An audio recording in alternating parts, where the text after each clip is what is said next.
¿Qué secretos puede guardar el polvo de los siglos? ¿Los que cambiaron el mundo o los que truncaron destinos? Descubran con nosotros las páginas amarillentas de la historia, donde bajo el manto del olvido se esconde una saga increíble. Imaginen, un archivo silencioso, impregnado del olor a papel antiguo. Aquí, en este santuario del pasado, los rayos del sol apenas se abren paso a través de los cristales centenarios, posándose como polvo dorado sobre pergaminos amarillentos, libros antiguos y carpetas oscurecidas por el tiempo. Cada hoja parece guardar ecos de voces ya lejanas, cada mancha de tinta susurra sobre eventos que en otro tiempo conmovieron al mundo. El aire aquí es denso de historia, saturado de aromas a celulosa, pegamento y secretos que esperaron su momento para ser revelados. Parece como si las sombras de siglos pasados danzaran aquí, custodiando innumerables historias olvidadas, cada una esperando ser escuchada de nuevo para insuflarle nueva vida. Es un lugar donde el tiempo se detuvo y el pasado cobra una forma tangible, permitiendo tocar los testimonios mudos de acontecimientos grandiosos y terribles. Pero, ¿qué pasaría si una de ellas no fuera solo una historia, sino la clave para comprender la arquitectura del mundo moderno? Es una crónica de audacia sin precedentes, de un cálculo frío y preciso que un día transformó para siempre el panorama financiero mundial.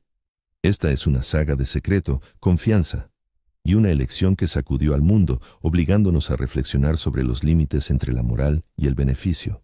Les contaremos cómo la valiente decisión de un pequeño país se convirtió en el cimiento de uno de los sistemas financieros más poderosos y cómo, décadas después, tuvo que ceder ante los cambios globales. Prepárense para sumergirse en un mundo de intrigas, grandes apuestas y compromisos ineludibles. ¿Saben qué viento gélido ya soplaba por Europa a principios de los años 1930? La sombra inminente del Tercer Reich ya se extendía sobre el continente, amenazando con devorar con su sombrío abrazo a cada país, a cada ciudad, a cada alma. Era el preludio de una era que prometía conmociones sin precedentes, devastación y sufrimiento inhumano. Una época en que el miedo impulsaba a los capitales a una huida desesperada, como rebaños que escapan de una tormenta inminente, que oyen los truenos a lo lejos, que sienten cómo la tierra tiembla bajo sus pezuñas por la amenaza creciente. Muchos ya preveían la inminencia de la catástrofe, sentían cómo el aire se volvía denso de tensión, como una cuerda estirada al máximo, a punto de romperse en cualquier instante. ¿Qué sucedió en 1934, cuando el mundo aún no había visto trincheras, pero ya percibía el olor a pólvora? Estamos en 1934, en la frontera entre Suiza y la Alemania nazi. Las líneas del frente aún no estaban marcadas por trincheras y cañones. Los paisajes pacíficos no estaban arrasados por los proyectiles, pero, créanme, ya se estaban formando claramente en las mentes de políticos, financieros y millones de ciudadanos comunes que presentían el horror inminente. La atmósfera estaba electrizada, como el aire justo antes de una tormenta, cuando cada soplo de viento parece un presagio siniestro. ¿Alguna vez han sentido el silencio previo a la tormenta? Ese que cala hasta los huesos cuando todos entienden. No se avecina solo una tormenta, sino algo que devorará todo el continente, cambiándolo para siempre, borrando las viejas fronteras y estableciendo nuevas y sangrientas reglas. En ese tiempo, mientras unos temblaban de miedo, otros actuaban sin piedad. Imaginen, Berlín, las oficinas de la Gestapo, impregnadas del olor a interrogatorios y miedo. Cada habitación era una cámara donde el eco de la desesperación se mezclaba con la frialdad de los verdugos. Los agentes, precursores de la despiadada máquina de opresión nazi, actuaban con una actividad febril. Sus rostros eran impenetrables y sus miradas afiladas como cuchillas. Eran depredadores que acechaban en busca de presas, cuyo hambre crecía cada día, volviéndose más insaciable. ¿Su objetivo? No solo información, sino cada migaja, cada céntimo escondido de los ciudadanos alemanes. Una atención especial, casi maníaca, se centraba en los activos de los judíos. Estas personas, solo imaginen, presintiendo la catástrofe inminente, intentaban en pánico salvar su patrimonio de la inminente confiscación y expropiación. Veían cómo les quitaban casas, empresas, joyas, y entendían que el siguiente paso sería la privación total de todo. Era como si intentaran proteger pequeñas chispas en la oscuridad que se avecinaba, conservar algo que les diera esperanza para el futuro. Podían saber que su dinero se convertiría en un blanco, que ni siquiera en bancos lejanos estarían a salvo.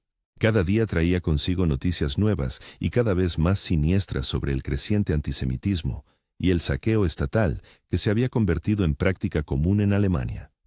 Las leyes se promulgaban una tras otra, despojando a los judíos de su ciudadanía, derechos y propiedades, arrinconándolos en una trampa sin salida. ¿Y qué hacía Suiza? Este pequeño país, rodeado por el caos, se encontraba en una encrucijada. Su centenaria tradición de neutralidad pendía de un hilo. En respuesta a esta creciente presión, a esta amenaza directa a sus intereses nacionales y, lo que es aún más importante, a su independencia económica, el gobierno suizo se enfrentaba a una elección trascendental. Era un momento de la verdad que definiría no solo el futuro del sector bancario, sino la propia identidad de la nación. Había que decidir: ser un observador pasivo, permitiendo que las fuerzas externas dictaran sus condiciones, o un actor activo, capaz de proteger sus fronteras, tanto físicas como financieras. Convertirse en víctima o en un jugador que cambiara las reglas. ¿Qué decisión creen que se tomó en estas condiciones de máxima tensión e incertidumbre? La culminación de esta tensa situación política fue una decisión que resonó como un trueno en cielo sereno: la adopción de la revolucionaria Ley de Secreto Bancario. ¿Parecía puramente financiera? No. Este acto legislativo fue, en realidad, un acto de insumisión estatal sin precedentes, una audaz declaración de soberanía e independencia, una ruidosa declaración de soberanía que sonó como un verdadero desafío. Suiza, un país pequeño pero orgulloso, lanzaba conscientemente el guante a los regímenes dictatoriales que buscaban apropiarse de fortunas ajenas, como depredadores que se abalanzan sobre una presa indefensa, y Suiza se interpuso en el camino de estos depredadores. Imaginen. A partir de entonces, la revelación del nombre de un cliente bancario se convirtió en Suiza en un delito penal.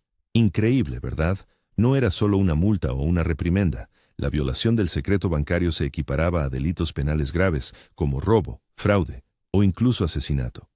Para el banquero que infringiera esta ley, se preveían penas de prisión reales y cuantiosas multas monetarias, una medida sin precedentes. No fue solo un paso.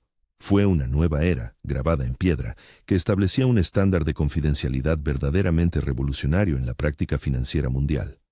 Esta ley no solo protegía a los clientes, sino que creaba una barrera poderosa que nadie se había atrevido a erigir antes.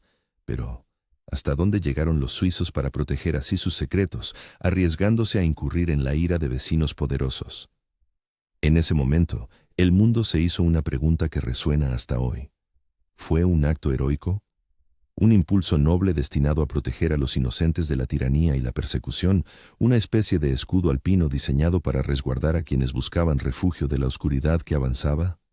¿O fue un plan de negocios ingenioso, pero frío y cínico, estratégicamente diseñado para atraer capitales de todo el mundo, convirtiendo la tragedia de unos en la prosperidad de otros? ¿Fue esta misión humanitaria solo una estrategia económica hábilmente disfrazada? Volveremos a esta cuestión, tamizando a través del prisma del tiempo cada pizca de verdad, intentando comprender los verdaderos motivos y las consecuencias de largo alcance. ¿Quieren saber un secreto? Las raíces de la neutralidad suiza se hunden profundamente, como las de un antiguo cedro de montaña, en las tradiciones alpinas medievales. Este pequeño país montañoso, rodeado durante siglos por gigantes europeos en constante guerra, se vio obligado a buscar su propio y único camino hacia la supervivencia, una senda que le permitiera conservar su identidad e independencia. Como un arroyo que se abre paso entre las rocas, encontrando un camino donde aparentemente no lo había. Separada del resto de Europa por montañas inexpugnables, Suiza desarrolló una cultura particular, donde la ayuda mutua y la autonomía local eran la base. ¿Saben qué fue su primer defensor? Los propios Alpes. Esas cumbres dentadas y profundos desfiladeros fueron su primer y más fiable protector, una fortaleza natural difícil de conquistar. Este aislamiento natural contribuyó a la formación de una conciencia nacional única, basada en la independencia y la autosuficiencia, como un pueblo de montaña forjado por condiciones severas que aprendió a valorar su libertad por encima de todo. A lo largo de los siglos, Suiza cultivó una imagen de fiabilidad y neutralidad que se convirtió en su principal y más valioso activo en el escenario mundial. No podía presumir de grandes ejércitos ni de una potente flota, pero su palabra era valorada y su territorio considerado seguro. Pero, ¿a qué precio se consiguió esta reputación? ¿Y qué le trajo a este pequeño pero orgulloso país? ¿Acaso creen que un país sin salida al mar y sin abundancia de recursos podría haber prosperado de otra manera? Piensen ustedes, la falta de recursos minerales y de acceso al mar, factores que aseguran la riqueza de otras naciones, obligó a los suizos a buscar otros caminos menos evidentes hacia la prosperidad. Vieron sus montañas no como un obstáculo, sino como un recurso, una fuente de oportunidades únicas. Porque estas montañas no solo protegían, sino que también representaban el lugar ideal para salvaguardar tesoros, para crear un refugio donde ni los ejércitos enemigos ni las tormentas políticas pudieran llegar. ¿Y recuerdan a los mercenarios suizos? La historia de los mercenarios suizos es un claro ejemplo de ello. Desde la Guardia Suiza Pontificia, que custodia al Papa durante 5 siglos, hasta las cortes europeas, su lealtad, disciplina y profesionalismo eran su carta de presentación. Eran un activo de exportación viviente, símbolo de honor militar y lealtad inquebrantable a quien los contrataba. El mercenarismo, como forma histórica de exportación de servicios, no solo aportaba el capital necesario al país, sino que también fortalecía su independencia militar, entrenando a miles de hombres en el arte de la guerra. Una paradoja, ¿no creen? Un país que vendía a sus soldados quienes luchaban por intereses ajenos, se mantenía neutral en sus propios conflictos, manteniendo un equilibrio único entre belicosidad y pacifismo. Este fue el primer paso para que Suiza se convirtiera en un socio fiable, aunque de una manera muy particular. Pero, ¿cómo de mercenarios nacieron banqueros? La transición de las espadas a los números no fue instantánea, pero sí lógica. Durante los siglos XVII y XVIII, los bancos suizos comenzaron a servir activamente a la aristocracia europea, especialmente a aquellos que temían por sus activos. Ofrecían servicios de custodia de activos durante las innumerables guerras, revoluciones y levantamientos políticos que sacudían el continente, obligando a la nobleza y la burguesía a buscar refugios seguros para sus fortunas. Suiza se convertía en un puerto seguro para capitales inquietos, ofreciendo seguridad no solo física, sino también financiera en tiempos turbulentos. Aquí, detrás de las altas montañas y las estrictas leyes, el dinero de los aristócratas podía sobrevivir a cualquier conmoción, ya fueran guerras, golpes de palacio o revueltas populares. En el siglo XX se produjo un salto cuántico, del comercio de soldados a la exportación de servicios financieros. ¿Cómo fue posible? La necesidad de refugios seguros y confidenciales para el capital crecía en proporción a las convulsiones mundiales. La Primera Guerra Mundial fue un potente catalizador para la afluencia de capitales extranjeros, buscando seguridad en un contexto de destrucción total e incertidumbre económica.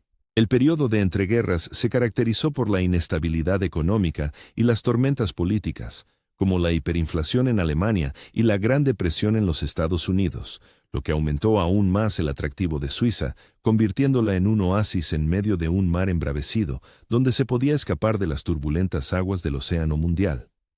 Pero, ¿quién fue el primero en valorar este fenómeno incipiente? ¿Quién comprendió su verdadero poder? Los propios Rothschild, genios financieros, fueron de los primeros en ver un filón de oro en Suiza. ¿No es esto una muestra de visión y pensamiento estratégico? La familia Rothschild, una de las dinastías más influyentes de la época, cuyas operaciones financieras abarcaban el mundo entero, fue de las primeras en comprender el potencial de los bancos suizos para preservar sus riquezas y garantizar su seguridad. ¿Caos mundial? Para los suizos era combustible. El caos mundial, paradójicamente, se convirtió en el combustible de la máquina bancaria suiza, alimentándola con una energía que para otros era destructiva, pero para ellos, fuente de prosperidad.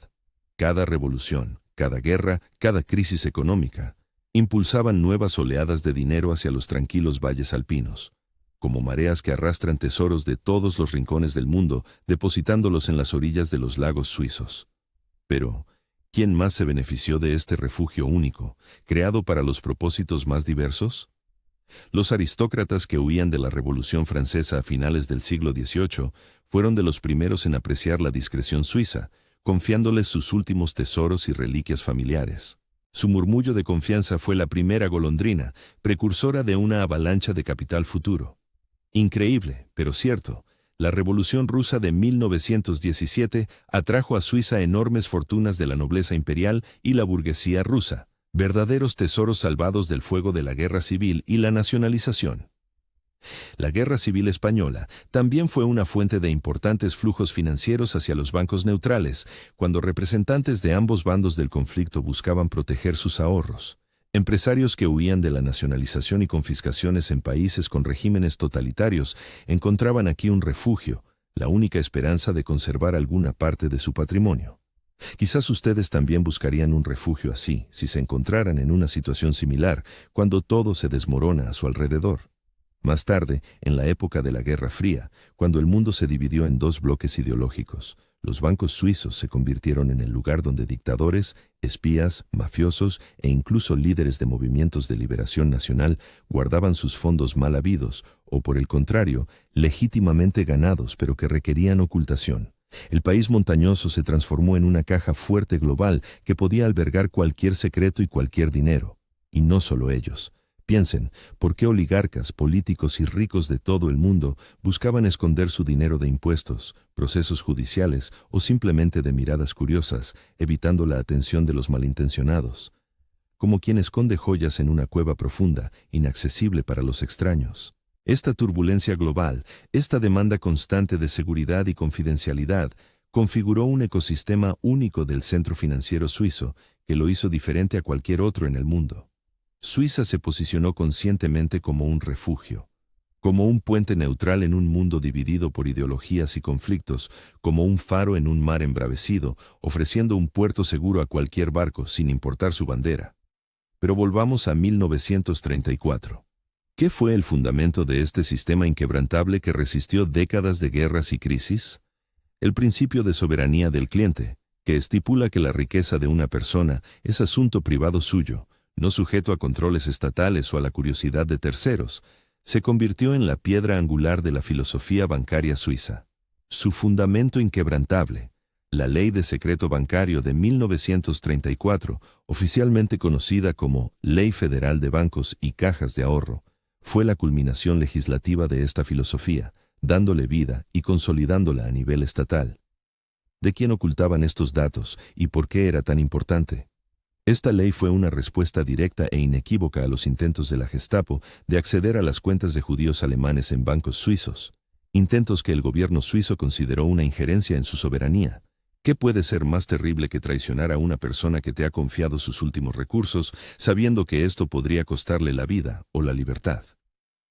El artículo 47 de esta ley se hizo legendario, estableciendo la responsabilidad penal por la revelación del secreto bancario.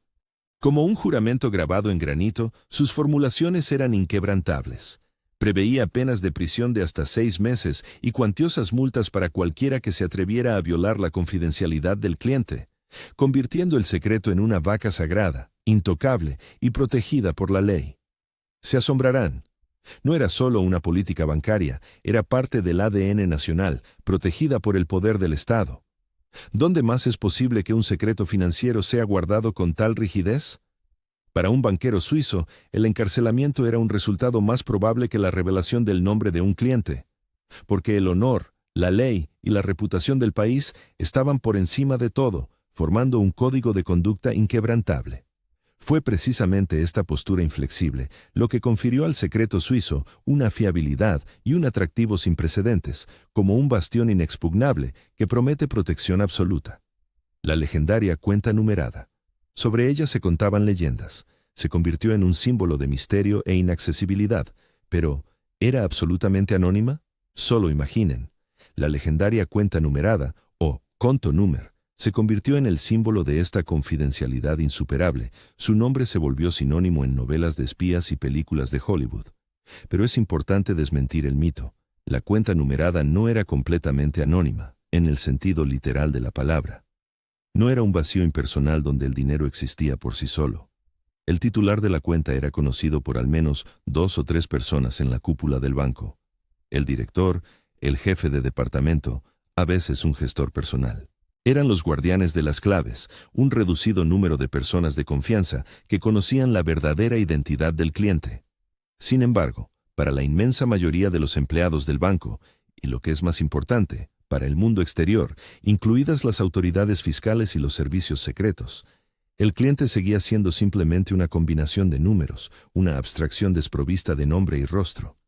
La correspondencia al cliente podía enviarse a nombre de señor Keys o de la oficina de abogados X en un país completamente diferente, creando una intrincada red de anonimato donde rastrear al verdadero propietario era prácticamente imposible. Esto creaba un escudo de confidencialidad casi impenetrable que separaba eficazmente la identidad del propietario de sus activos, como un muro invisible a través del cual ninguna solicitud externa podía penetrar. El secreto bancario se extendía no solo al nombre, sino también a todos los detalles de las operaciones, saldos y cualquier información de la cuenta, protegiendo cada aspecto de la vida financiera del cliente. ¿Y qué pasaba si el titular de la cuenta fallecía? Nunca adivinarán qué desafíos esperaban a los herederos para demostrar sus derechos sobre estos activos ocultos, a veces requiriendo litigios de años y esfuerzos sin precedentes. ¿Por qué el sistema era tan inexpugnable? Este sistema no era solo un mecanismo. Era una filosofía construida sobre la confianza y la profunda convicción en el derecho de cada persona a la inviolabilidad de su propiedad privada y su vida personal, como un principio fundamental del ser humano elevado al rango de ley estatal. El mundo yacía en ruinas, como un fénix a punto de resurgir de las cenizas. ¿Y qué hacía Suiza en ese momento? Ella entraba en su edad de oro, increíble pero cierto. Después de la Segunda Guerra Mundial, que devastó gran parte de Europa, los bancos suizos entraron en su edad de oro, experimentando un crecimiento sin precedentes y convirtiéndose en el centro de la influencia financiera mundial. Fue un tiempo de crecimiento e influencia sin igual. La era de la Guerra Fría, con su constante amenaza de conflicto nuclear e inestabilidad, creó las condiciones ideales para la prosperidad continua del sistema bancario suizo, transformándolo en una herramienta geopolítica indispensable. La tensión geopolítica entre Oriente y Occidente obligó a muchos gobiernos, corporaciones y particulares a buscar un refugio neutral para sus finanzas, como un arca en un mar embravecido de ideologías que ofrecía seguridad y estabilidad. El dinero fluía hacia Suiza desde todos los continentes, desde dictadores latinoamericanos que ocultaban ingresos corruptos hasta jeques de Oriente Medio deseosos de salvaguardar sus riquezas petroleras. Desde industriales europeos que buscaban proteger sus capitales de la nacionalización hasta empresarios estadounidenses que buscaban formas de optimización fiscal. Era un flujo incesante que alimentaba la economía suiza, como un río caudaloso que desemboca en un lago tranquilo, aportando nuevas fuerzas y recursos. Imaginen, la cuenta suiza no era solo un banco, era un símbolo de estatus, riqueza y secreto, como un artefacto mágico de poder increíble. Se convirtió en parte integral de cualquier película de espías, detective o thriller, simbolizando operaciones secretas y riquezas incalculables, ocultas a la vista. La imagen del banquero suizo, imperturbable, discreto, inquebrantable, se arraigó firmemente en la mitología mundial, convirtiéndose en el arquetipo de la fiabilidad financiera. Suiza se transformó en un paraíso financiero, una especie de oasis neutral en medio de un mundo convulso, un lugar donde esconderse de cualquier tormenta, cualquier crisis, cualquier poder. Pero la cuestión es, ¿qué pasó con este sistema, nacido para proteger a los inocentes? ¿Hacia dónde giró? El sistema, creado inicialmente para proteger a los inocentes de la tiranía nazi, con el tiempo se transformó, cambiando su propósito. Como un río que cambia su cauce, fluyó en una dirección diferente. Para finales del siglo XX, se había convertido en la herramienta ideal para la evasión fiscal, el blanqueo de dinero y la financiación de actividades ilícitas, perdiendo su pureza original y su brújula moral. Exacto. Se convirtió en el refugio perfecto para el dinero gris y negro, para evasores y criminales que encontraban aquí un escondite seguro para sus activos ilegales. ¿Cómo es posible? Como fantasmas que se ocultan en la oscuridad, estos fondos existían fuera del alcance de los reguladores mundiales, alimentando la economía sumergida y permitiendo prosperar a los sindicatos criminales. Impacto. ¿Quién se atrevió a desafiar esta ciudadela en el siglo XXI, que parecía inexpugnable? Ni la Gestapo, ni los servicios secretos comunistas, ni ninguno de los regímenes autoritarios, sino el Servicio de Impuestos Internos de los Estados Unidos, IRS. Poderoso e implacable, con una influencia sin precedentes en el sistema financiero mundial. Tras los atentados del 11 de septiembre de 2001 y el endurecimiento global del control financiero dirigido a combatir el terrorismo y el blanqueo de dinero, la comunidad mundial inició una campaña a gran escala contra los paraísos fiscales y el secreto bancario como una cruzada por la transparencia, donde cada activo oculto era considerado una posible fuente de amenaza. ¿Cómo? Los poderosos Estados Unidos declararon la guerra a los bancos suizos, amenazando con todo el poder de su economía, sus sanciones y su influencia.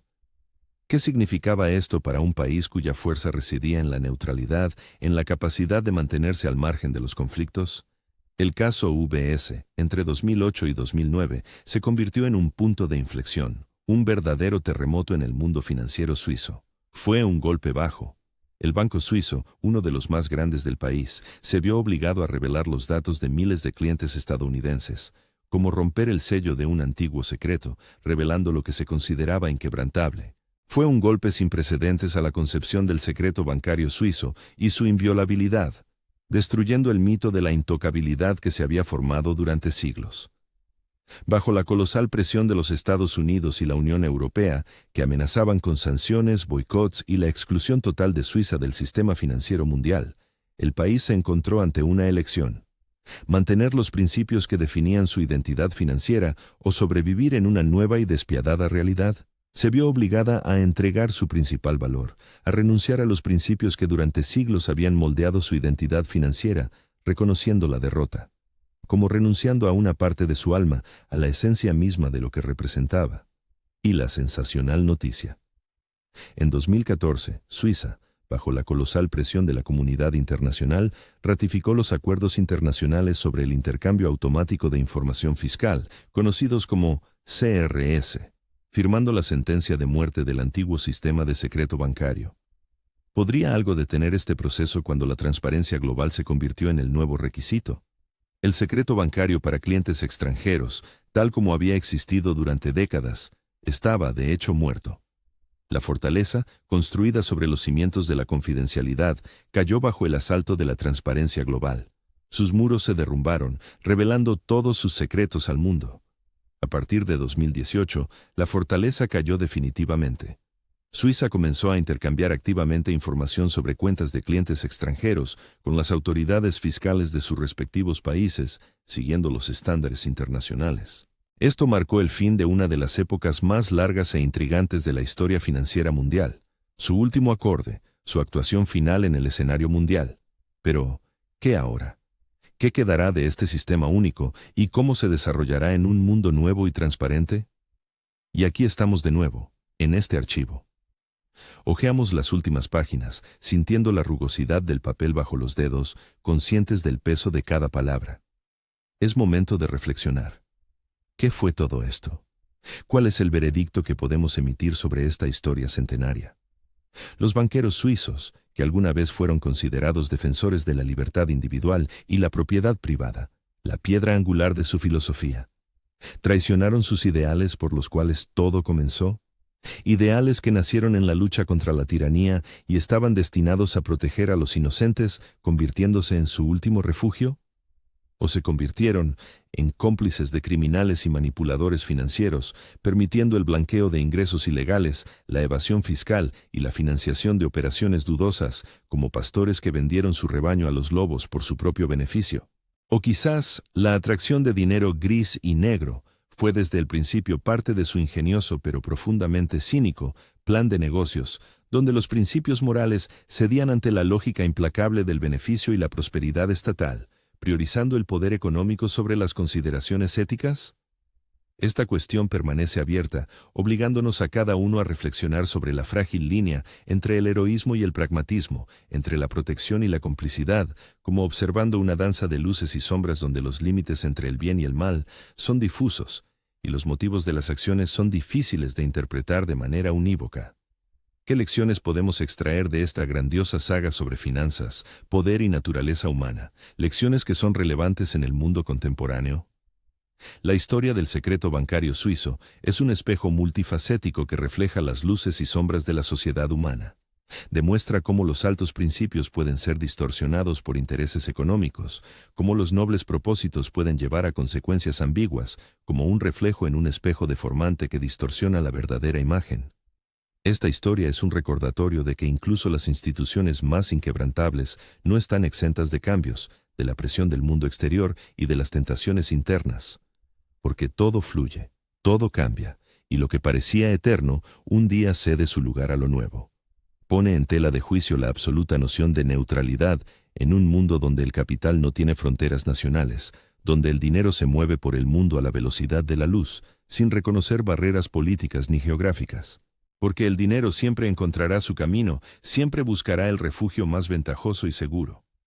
¿Existió una alternativa a este camino para Suiza, o siempre fue rehén de su geografía e historia únicas, de su destino, predeterminado por estos factores?